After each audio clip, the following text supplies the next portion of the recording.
Alexander Rossi should never have been leading the last lap of the Indy 500 as a rookie. I mean, after all, he'd never raced at that track before. He had never even raced in a race that long, 500 miles.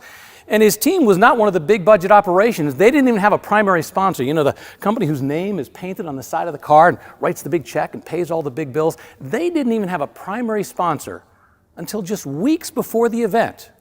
Nope, he never should have been in a position to potentially win the Indy 500, but he was. And he owed it not so much to incredible speed, but to great communication. I could be wrong, but I'm going to guess that most of the people here are probably never going to drive in the Indy 500, right? You're not going to be there.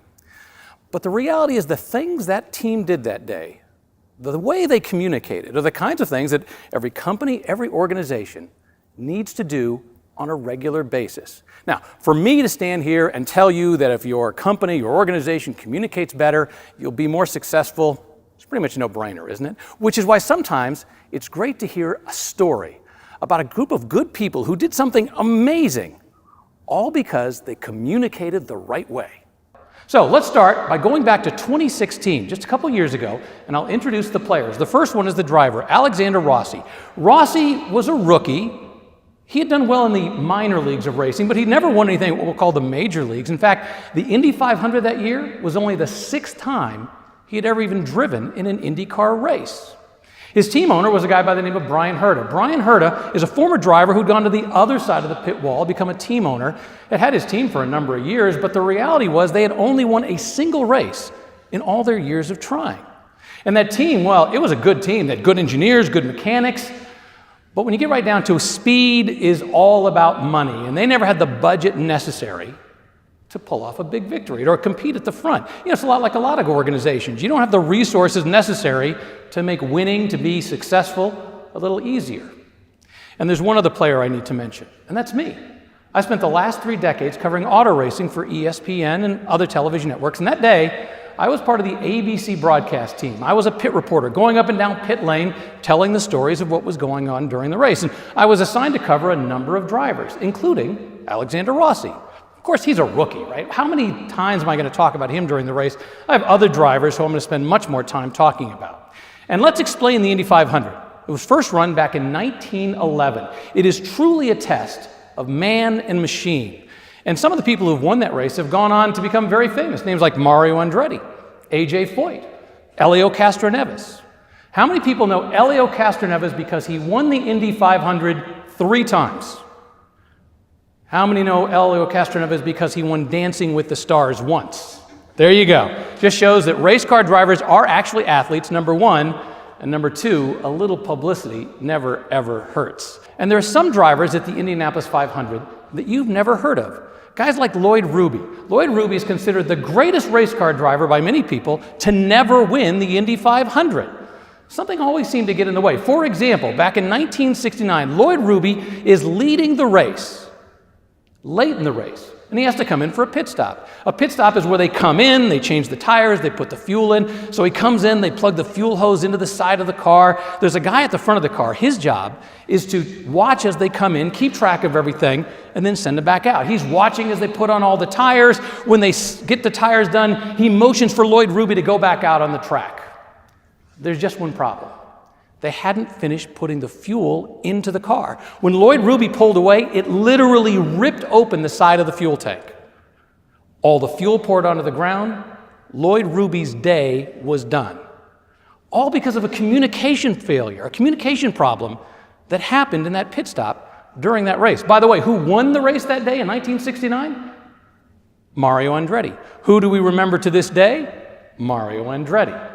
I've talked a lot with Brian Herta about what happened that day, and he likes to point out that his team, which is really a company, has what he calls a culture of communication. It's where everybody on the team has the ability to speak up, to throw out an idea, and most importantly, to be heard. And that culture of communication, it can't start the day of the race. It can't start the week of the race. It can't start the month of the race. It has to be built into the organization. It's like our companies, our organizations. The day you have a crisis, you can't suddenly go, hey, let's get together, figure out how to communicate, and then we'll solve the crisis. It has to be built into the culture of the organization. But at the halfway point in the race, Alexander Rossi found himself literally in last place on the track, dead last. kind of hard to win the race when you're in last place, right? So the team has to strategize. They have to come up with a new idea. They're back on the pit box, they're working, they're throwing out ideas. Meanwhile, their driver is turning laps at 220 miles an hour. So they got to go really fast, and they come up with what can only be described as a really bold idea. Instead of going faster than everybody else, you know what they're going to do? They're going to get better fuel mileage. Now, I know what you're thinking. How can you possibly win a race when everybody else is going really fast by getting better fuel mileage? But here's the thing. What if you were able to compete the entire 500 miles and do one less pit stop? One less pit stop. How important is that? Well, a pit stop in an Indy car, modern Indy car, actually takes 8 or 9 seconds. That's all it takes to change the tires and put in the fuel. But before you can get in and do that, you have to come off the racetrack. You got to slow down and get onto pit lane. There's a pit lane speed limit, 60 miles an hour. You got to go all the way up pit lane, pull in your pit box, get the work done, accelerate, go back out. It actually takes about 40 seconds of race time to do that 8 or 9 second pit stop. How important is 40 seconds? It just so happens that that is how long it takes to turn one complete lap at the Indianapolis Motor Speedway. So if you can do one less pit stop, it's like gaining a 1 lap advantage. Think about that. It's kind of like when you're on a trip, right? If you can stop at the bathroom one less time, stop and get fuel one less time on your trip, you get there just a little bit sooner. That's exactly what their plan was. So they came on the radio and they told them, hey, here's what we need to do. We need to get better fuel mileage. And how many people have those cars now, brand new, modern car, and you actually get the readout on your dashboard, tells you what your fuel mileage is, right? You're driving to work, maybe it says 25 miles to the gallon. Well, imagine I call you up on the phone and I say, hey, you're on your way to work. It would be helpful today if you got 28 or 29 miles to the gallon. It's really not that hard. You know, you ease up on the throttle a little bit, don't floor it away from the lights, maybe coast through the turns. Of course, imagine I told you to do that when you were going 220 miles an hour at the Indianapolis Motor Speedway. It's just a little more difficult. Let me stop right here and make an important point about communications. It is critical that we communicate at the right speed. Now, there are times when we need to slow things down. We need to talk to more people, gather more information, get more research. But there are other times when we need to speed it up, like when deadlines are approaching, or if your driver is turning laps at 220 miles an hour at the Indianapolis Motor Speedway. But most importantly, what we don't want to do is confuse the two. We don't want to let artificial deadlines push us faster than we should be going. And the flip side is we don't want to not recognize when we have real deadlines, when things have to move at a faster pace. It is critical that we communicate at the right speed. At this point, they're telling him the equivalent of you have to get 50 miles to the gallon. Now, if I told you you had to get 50 miles to the gallon when you drive to work tomorrow, you'd be like, you're insane. Now, what if I told you not only do you have to get 50 miles to the gallon, but you're leaving at the same time as your boss and you have to beat him to work? That's basically what they were telling Alexander Rossi. I'm on pit lane that day, and I'm listening to the communications between the driver and the team, between Alexander Rossi and Brian Herta. And I vividly remember Alexander Rossi, the rookie, telling on the radio, there is no way I can possibly do that. It is impossible. But you know what?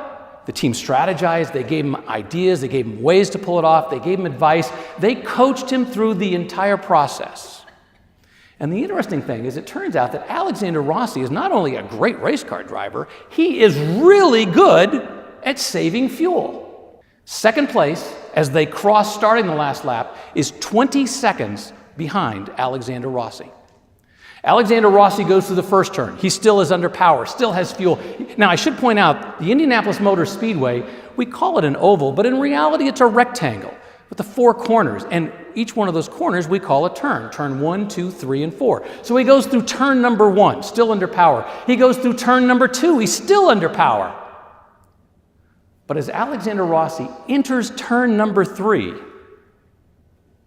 he runs out of fuel.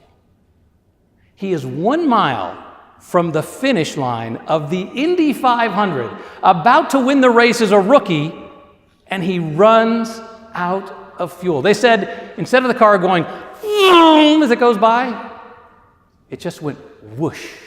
You know the sound of a car slowly rolling across the asphalt? But here's the thing. It is amazing how far and how fast you can coast when you're going 200 miles an hour. And Alexander Rossi was able to coast all the way through turn 4, all the way across the finish line, and win the Indy 500 as a rookie. They said he whooshed across the finish line. Second place, 5 seconds behind. Almost caught him, but he didn't. Alexander Rossi and his team pulled off one of the greatest upsets ever in auto racing history. And you know how they did it? A culture of communication and communicating at the right speed. Critical lessons for everybody to remember. Thank you for your time. I'm Rick DeBruhll. Hope you enjoy the rest of the presentation today. Thank you.